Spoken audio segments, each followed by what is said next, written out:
Assalamualaikum warahmatullahi wabarakatuh. Welcome back to my channel. Kali ini kita akan membahas Undang-Undang Kesehatan bagian 2. Kita mulai soal yang pertama. Setiap orang berhak atas kesehatan merupakan isi Undang-Undang RI nomor 36 tahun 2009 tentang kesehatan pada A. Bab 1 pasal 3, B. Bab 2 pasal 2, C. Bab 3 pasal 4, D. Bab 3 pasal 6, atau E. Bab 3 pasal 8.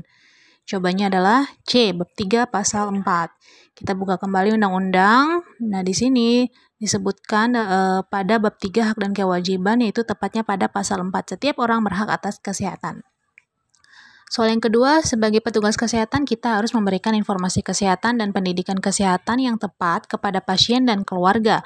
Hal ini sesuai dengan isi Undang-Undang RI nomor 36 tahun 2009 tentang kesehatan, yaitu setiap orang berhak untuk mendapat informasi dan edukasi tentang kesehatan yang seimbang dan bertanggung jawab, yang tertera pada A. Bab 2 pasal 2, B. Bab 2 pasal 3, C. Bab 3 pasal 5, D. Bab 3 pasal 7, atau E. Bab 4 pasal 14.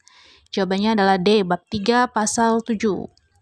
Jadi di sini pada bab 3 hak dan kewajiban, pada pasal 7-nya menyebutkan bahwa setiap orang berhak untuk mendapat informasi dan edukasi tentang kesehatan yang seimbang dan bertanggung jawab. Jadi peran kita sebagai edukator harus memberikan informasi dan pendidikan kesehatan yang tepat dan bertanggung jawab pada pasien dan keluarga.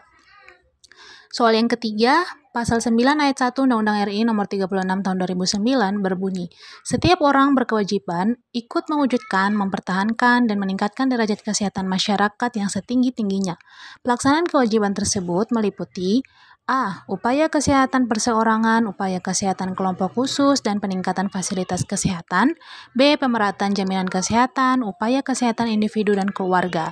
C. Upaya kesehatan perseorangan, upaya kesehatan masyarakat, dan pembangunan berwawasan kesehatan. D. PHBS, penggunaan fasilitas kesehatan, pencegahan penyakit menular. E. Promotif, preventif, kuratif, dan rehabilitatif. Jawabannya adalah C. Upaya kesehatan perseorangan, upaya kesehatan masyarakat, dan pembangunan berwawasan kesehatan. Hal ini sesuai yang tertera pada bagian kedua, yaitu pasal 9. Jadi di sini upaya atau kewajiban pelaksanaan upaya kesehatan adalah upaya kesehatan perseorangan, upaya kesehatan masyarakat, dan pembangunan berwawasan kesehatan. Soal yang keempat, tenaga kesehatan harus memenuhi ketentuan kode etik, standar profesi, hak pengguna pelayanan kesehatan, standar pelayanan, dan standar prosedur operasional. Merupakan isi dari Undang-Undang RI nomor 36 tahun 2009 tentang kesehatan, bab 5 pada A. Pasal 21, B. Pasal 22, C. Pasal 23, D. Pasal 24, atau E. Pasal 25. Jawabannya adalah D. Pasal 24. Jadi di pasal 24, bab 5 ini menyebutkan bahwa sebagai tenaga kesehatan, kita harus memperhatikan atau memenuhi ketentuan kode etik, standar profesi, hak pengguna pelayanan kesehatan, standar pelayanan, dan standar prosedur operasional atau SPO. Soal yang kelima, setiap tugas yang dijalankan oleh tenaga kesehatan memiliki risiko tanggung jawab yang besar. Namun perlu diingat bahwa setiap tenaga kesehatan berhak mendapatkan imbalan dan perlindungan hukum dalam melaksanakan tugas sesuai profesinya. Hal ini tertera dalam Undang-Undang RI nomor 36 tahun 2009 tentang kesehatan, yaitu bab 5 pasal A. 26, B. 27, C. 28, D. 29, atau E. 30. Jawaban yang tepat adalah B. Jadi dia ada di bab 5 pasal 27. Kita buka kembali undang-undangnya. Nah, di sini pada pasal 27 menyebutkan bahwa di sini tenaga kesehatan berhak mendapat imbalan dan perlindungan hukum dalam melaksanakan tugas sesuai dengan profesinya. Sebelum kita lanjut, saya ajak kembali teman-teman untuk mengklik subscribe dan aktifkan lonceng notifikasi di channel ini ya. Lanjut soal yang ke-6, berikut ini merupakan pertimbangan pemerintah daerah dalam menentukan jumlah dan jenis fasilitas kesehatan sesuai Undang-Undang RI nomor 36 tahun 2009 tentang kesehatan, kecuali A. Pola penyakit, B. Kebutuhan kesehatan, C. Luas wilayah, D. Jumlah dan persebaran penduduk, ataukah E. Fungsi reproduksi? Jawaban yang tepat adalah E. Fungsi reproduksi. Jadi di undang-undang disebutkan bahwa pemerintah daerah yang menentukan jumlah dan jenis fasilitas pelayanan kesehatan dengan mempertimbangkan ada beberapa poin. Yang pertama adalah luas wilayah, kemudian kebutuhan kesehatan, jumlah dan persebaran penduduk, pola penyakit, pemanfaatannya, fungsi sosial, dan kemampuan dalam memanfaatkan teknologi. Jadi yang salah tadi adalah E, yang sebenarnya adalah fungsi sosial. Ini diperhatikan.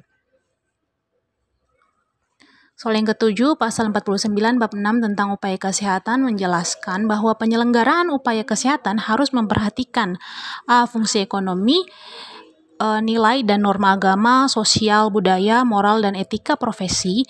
B. Fungsi sosial, nilai dan norma agama, sosial, budaya, moral, dan etika profesi. C. Fungsi ekonomi, nilai dan norma agama, psikis, budaya, moral, dan etika profesi. D. Biopsikososial dan spiritual. E. Biopsikososial, kultural, dan spiritual. Jawabannya adalah B. Fungsi sosial, nilai dan norma agama, sosial, budaya, moral, dan etika profesi. Dalam undang-undang disebutkan bahwa di sini penyelenggaraan upaya kesehatan ya harus memperhatikan fungsi sosial, nilai dan norma agama, sosial, budaya, moral, dan etika profesi. Jadi bisa saja di opsi jawabannya hampir semuanya memenuhi ya, atau benar, tapi kita harus perhatikan ya, jangan sampai dibuat pengecoh tadi seperti fungsi ekonomi. Ternyata di sini yang disebutkan adalah fungsi sosial. Soal yang ke-8, sesuai pasal 53 bab 6 Undang-Undang RI nomor 36 tahun 2009 tentang kesehatan, upaya kesehatan perseorangan ditujukan untuk A. Memelihara kesehatan individu, B. Menyembuhkan penyakit dan memulihkan kesehatan perseorangan, C. Menyembuhkan penyakit dan memulihkan kesehatan perseorangan dan keluarga, D. Memelihara dan meningkatkan kesehatan kelompok, E. Mencegah penyakit pada individu. Jawaban yang benar adalah C. Menyembuhkan penyakit dan memulihkan kesehatan perseorangan dan keluarga. Nah, pada Undang-Undang pasal 53 disebutkan bahwa pelayanan kesehatan itu mencakup pelayanan kesehatan, tadi ada 3 ya, perseorangan ya. Untuk pelayanan kesehatan ada pelayanan kesehatan perseorangan dan pelayanan kesehatan masyarakat. Jadi pelayanan kesehatan perseorangan ini tujuannya adalah ditujukan untuk menyembuhkan penyakit dan memulihkan kesehatan perseorangan dan keluarga. Jadi kalau bunyinya perseorangan tidak hanya ditujukan kepada diri individu atau perseorangan, tetapi juga mencakup keluarganya. Kemudian untuk pelayanan kesehatan masyarakat, ada juga pelayanan kesehatan yaitu pelayanan kesehatan masyarakat. Kalau ini ditujukan untuk memelihara dan meningkatkan kesehatan serta mencegah penyakit. Nah, ini perbedaannya ya. Kalau perseorangan di sini dia tujuannya untuk menyembuhkan penyakit dan memulihkan kesehatan ya.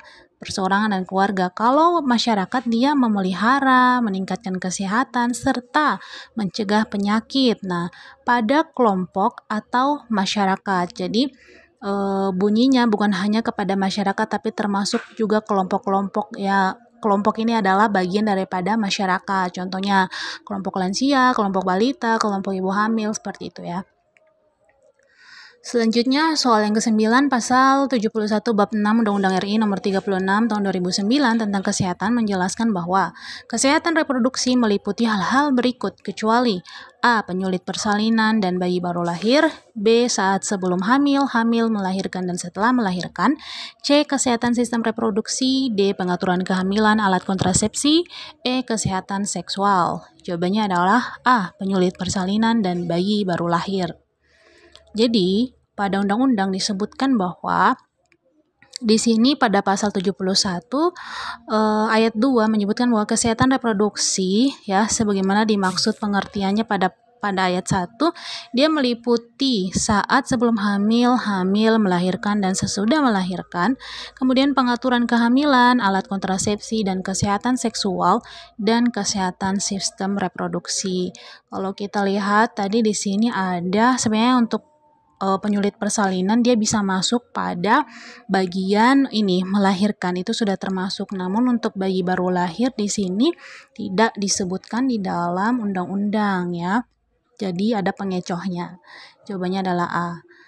Terakhir soal yang ke-10, pasal 75 bab 6 Undang-Undang RI nomor 36 tahun 2009 tentang kesehatan menjelaskan bahwa larangan aborsi dapat dikecualikan pada kondisi berikut ini, kecuali A. indikasi kedaruratan yang dideteksi sejak usia dini kehamilan yang mengancam nyawa ibu, B. kehamilan akibat perkosaan yang dapat menyebabkan trauma psikologis bagi korban, C. indikasi kedaruratan yang mengancam nyawa janin, D. hasil hubungan di luar nikah sehingga dikhawatirkan tidak mampu dijamin kesehatan dan pendidikannya, E. menderita penyakit genetik berat.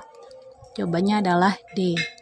Jelas ya kalau yang untuk ini di sini pada pasal 75 jadi ada larangan setiap orang untuk melakukan aborsi. Nah, namun pada ayat 2-nya ini ada pengecualian berdasarkan A. ada indikasi kedaruratan medis yang dideteksi sejak usia dini kehamilan, baik yang mengancam nyawa ibu dan atau janin, yang menderita penyakit genetik berat dan atau cacat bawaan, maupun yang tidak dapat diperbaiki sehingga menyulitkan bayi tersebut hidup di luar kandungan, atau kehamilan akibat perkosaan yang dapat menyebabkan trauma psikologis bagi korban perkosaan.